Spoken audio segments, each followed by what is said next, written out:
Maybe she was too young. I'm in my late 40s now. It's too embarrassing. I met her and I walked into a bookstore, you know. I said, you know, where's J.D. Salinger? And she said, he doesn't work here. I should have been a clue, man, you know.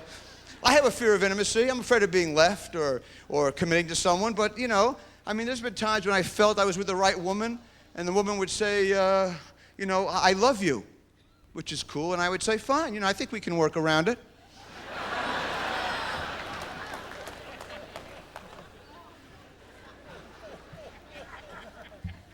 You know, I mean, I don't know. I feel like there's too much pressure in bed, too. I mean, performance-wise, I'm sorry. Premature ejaculation, it happens to everybody. I have a, you know, when it happens to me, I say, hey, you know, it was just my way of saying that I'm happy to see you, quite frankly, you know. I'm just lucky to get an erection right now at my age. I'd be happy if a flag came out with a sign that said, hey, thanks for the opportunity, really. So, you know, then you gotta just, you know, masturbation is very good. It's safe, you know, and everything. But, you know, what am I gonna do? I have an accountant? I can't call those numbers and get a phone call from my accountant. Where's just $18,000, 1-900-sucklick? I mean, it's humiliating. You can't do that.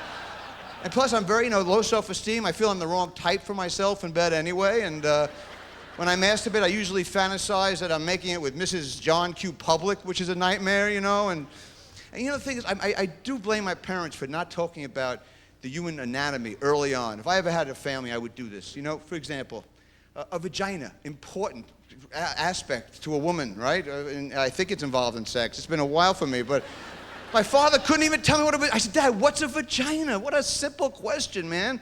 And he said, it's an aerial view of geese. I went, what?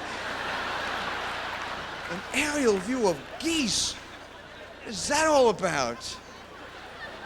And I'm walking around, I was a virgin, you know, and I said, Jesus, aerial view of geese. And I said, you know, what's a clitoris? Everyone's talking about it.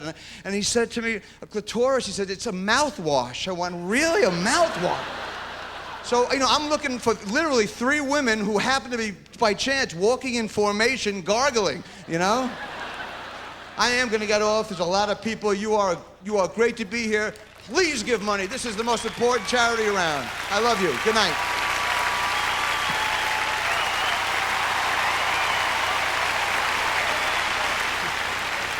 We're back. I'd like to bring out a very, very funny woman right now. Oops, sorry. I should never have Mexican food. That little tiny sphincter trying to talk. Elbow! You've seen her on films, on TV, and she still tours nationally. Please welcome a very funny lady, Margaret Chow.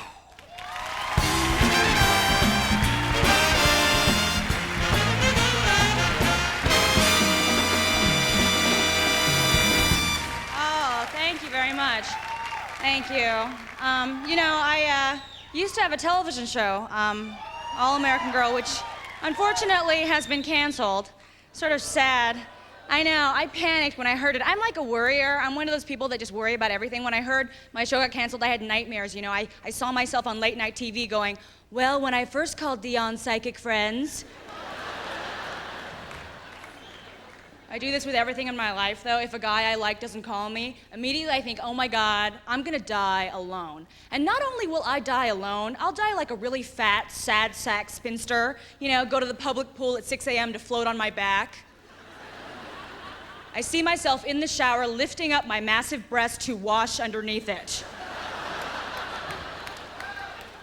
Now, I do this with everything. If I'm in a plane and there's turbulence, immediately I look in my purse for food that I'm gonna have to hide from the other survivors.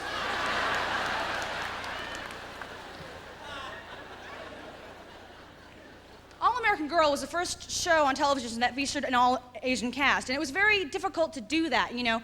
We did not get a lot of support from the Korean community, unfortunately. I would read, like, all this stuff about myself. I was very controversial. I was the Korean-American Evita. Don't Cry for Me, 6th and Western. And like,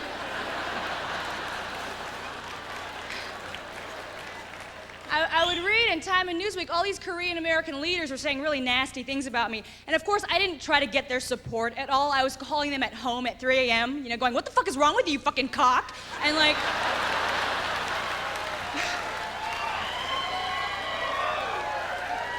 It's really stupid to call a 50-year-old Korean man a fucking cock, because they have no idea what it is. You know, what do you mean I am fucking cock? I am not a rooster, I am not chicken, you know.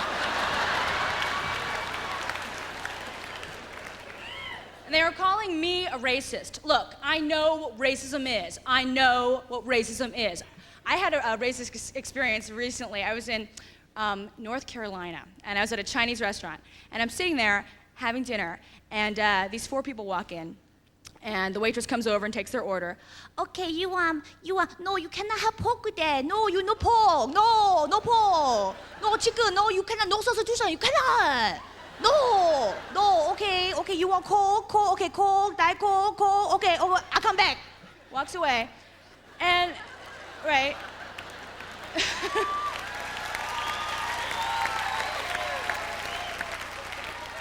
And the people at the table start making fun of her. They're like, oh, no, you cannot have that, no substitution, you cannot, no. I don't know why I'm doing this with my eyes, but just...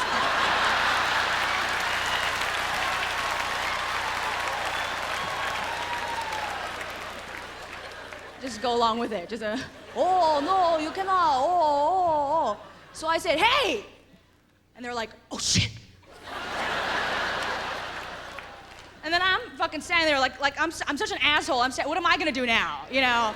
Suddenly, I'm Billy Jack.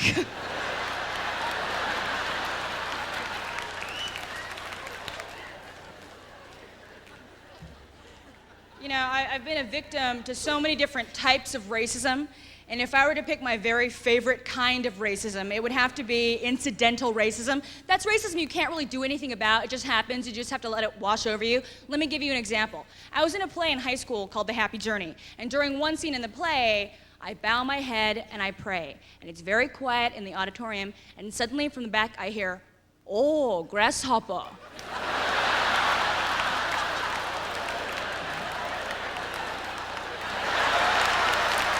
Thanks a lot, everybody.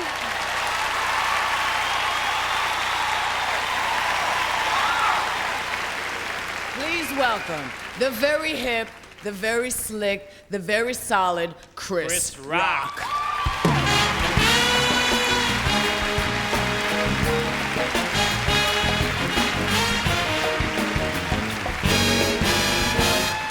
So what's up? All right. What's going on, man? We out here, comic relief and all that. Check. So I'm the brother, so I got to do the other OJ jokes tonight.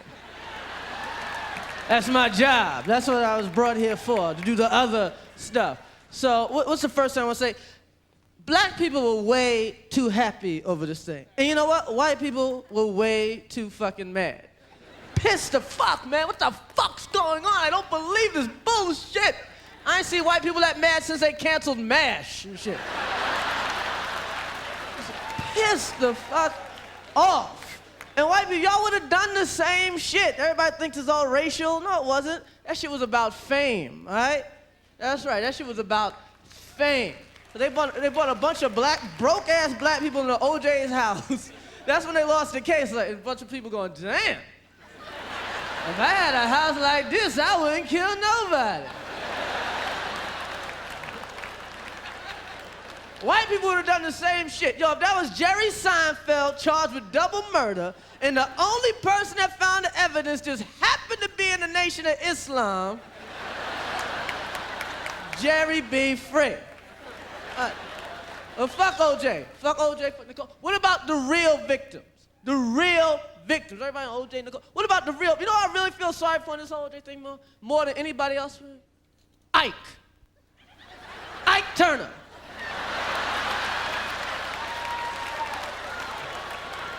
Because Ike was the king of the woman beaters till OJ took his title.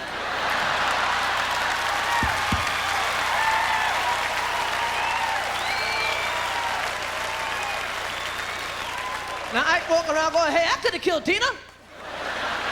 What about me?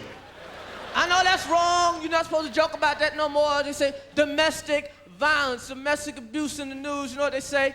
There's no reason to ever hit a woman. Hey, there's a reason to hit everybody. You're just not supposed to do it. Hey, there's a reason to kick an old man down a flight of stairs. But just don't do it.